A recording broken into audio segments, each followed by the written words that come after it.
Every kind. Fiction, mostly fiction, of course. That's what I think young people, young kids, I shouldn't say young people, children, between 6 and 16, are inclined to read mostly as fiction, and I read all kinds of fiction. I had a small library, the Railway Public Library, and I exhausted whatever they had on their shelves. Jack London wrote a marvelous book called The Scarlet Plague, which I must say, for some reason, is the one book I remember best out of that period. It had to do with the Scarlet Plague as a novel, and has to do with there's a illness, the Scarlet Plague, that comes to the country. People die out all over the world, all over the United States, except for small isolated colonies that are left.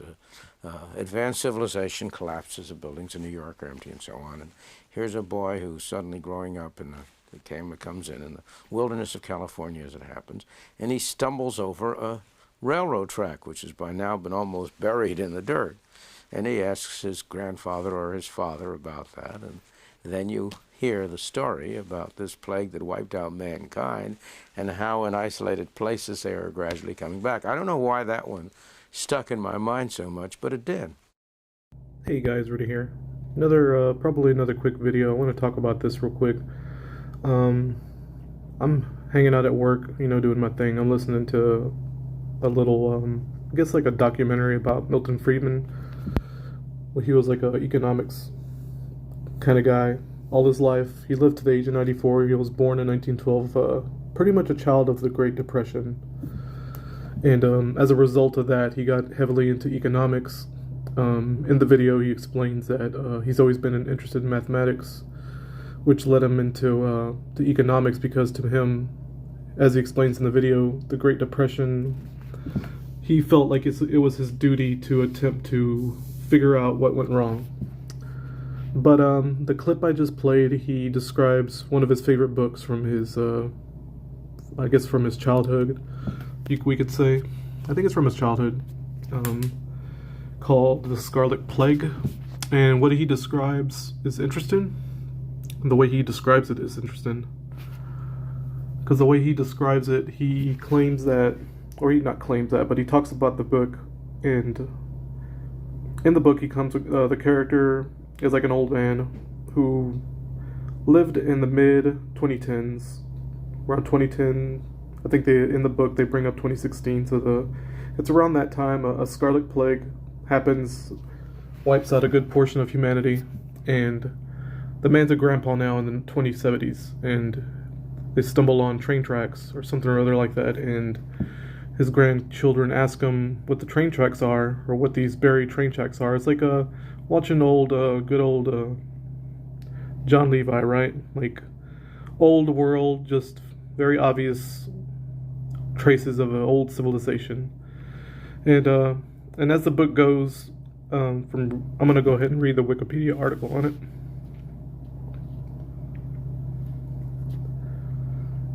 There it is. The Scarlet Plague is a post-apocalyptic fiction novel by American writer Jack London, originally published in 1912. I said 2012. Plot summary. Let's go ahead and read it.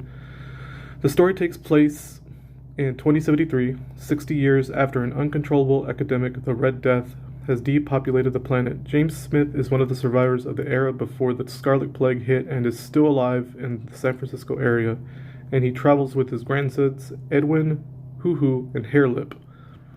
His grandsons are young and live as primeval hunter-gatherers in a heavily depopulated world. Their intellect is limited, and their language abilities, as well as their language abilities. Edwin asks Smith, whom they call Grandsir, to tell them of the disease alternately referred to as the Scarlet Plague, Scarlet Death, or Red Death. Smith recounts the story of his life before the plague, when he was an English professor. In 2013, the year after Morgan V was appointed President of the United States by the Board of Magnates, the disease came about and spread rapidly. Sufferers would turn scarlet, particularly in the face, and become numb in their lower extremities. Victims usually died within 30 minutes of first seen symptoms. Despite the public's trust in doctors and scientists, no cure is found, and those who attempted to do so were also killed by the disease. The grandsons question Smith's belief in germs causing the illness because they cannot be seen. So basically, according to, just going off this real quick, their grandsons basically call him a conspiracy theorist, right, for believing in these germs, this idea of germs. And I do find it particularly interesting that this little synopsis would bring up the fact that there was trust in the science and medical community, yet the disease still took over.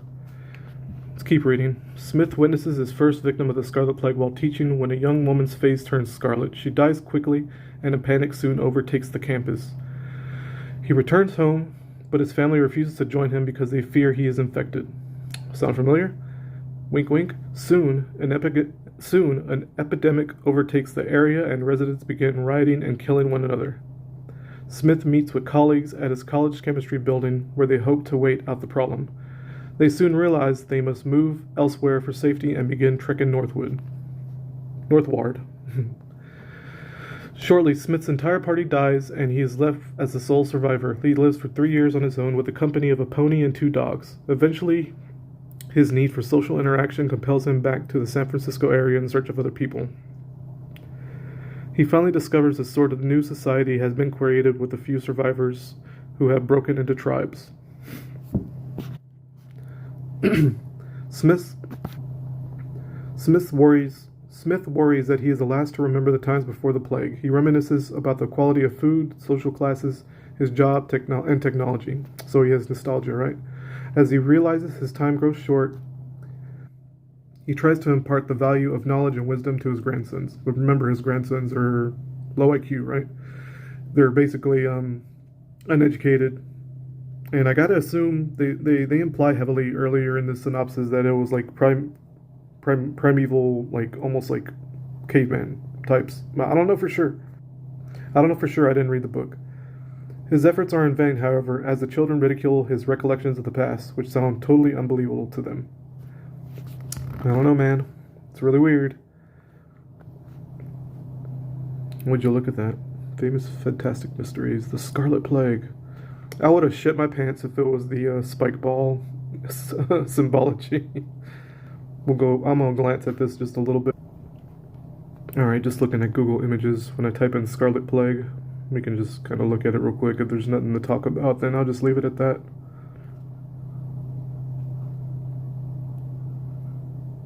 There's the San Francisco Bridge. That's interesting. Y'all know how these Mandela effects work. It's like this retrocausal existence. You just never know. The symbology. Oh, here we go. Look at that. Amazing. It's amazing, you guys. Don't worry, it's nothing to be afraid of. Look at that. Even more C to the V symbology. But don't worry, guys. This is nothing, right? I don't even know what this is supposed to be. This look like oh my god. Dude. Is this like... Come on, man. What is this stupid shit that's been going on the past almost 2 weeks now that kind of looks like that? This stupid shit. I mean, come on. Come on, really? I knew I'd find something nuts. Look at this. Look at this. Look at this. It looks... I'm not going to say it looks exactly like it because I'm not that delusional. I don't know, man. This is something. I'm going to go and post this, edit it together a little bit.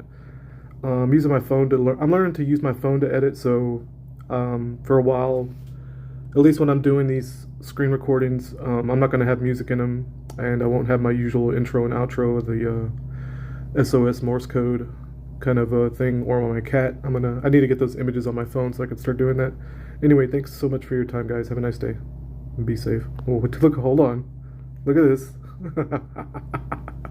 Look at this. Dang. Biden's weakness on spy balloon assures blah blah blah. Hold on. Let's look at it really quick and then I'll cut the video off. Just real quick, guys. This is probably nothing. Probably nothing burger, right? I'm gonna pause to read. Alright, the article is nothing, guys, but look at this. Den Keeper Truth, come on, man. You're seeing this, right? At least the balloon isn't blue, right? Alright, y'all have a great day. Alright, last thing, guys. I'm not done yet. Look at this nonsense. Can you believe it? What am I looking at, guys? This is insanity. This world isn't real. You cannot sit here and look at this and tell me the world is real. I thought that was a crater. It's Yellowstone, isn't it? Oh, red. Never mind. I was gonna say, I thought it was Yellowstone. I was really gonna shit my pants in. Look at this. That stupid movie. This is impossible, guys. This is impossible. Did I do this? That's pretty funny. It's pretty good. I like that. The hot memes. You gotta laugh at it, right? That's all you can do is laugh. Look at this. Look at this. Retrocausality in action. Mandela effects, it's all there, guys. The black mirror is reflecting. It continues to reflect. You gotta laugh at it, guys. Just relax. We're gonna be okay. We're all gonna make it. We're all gonna make it. Have a nice day.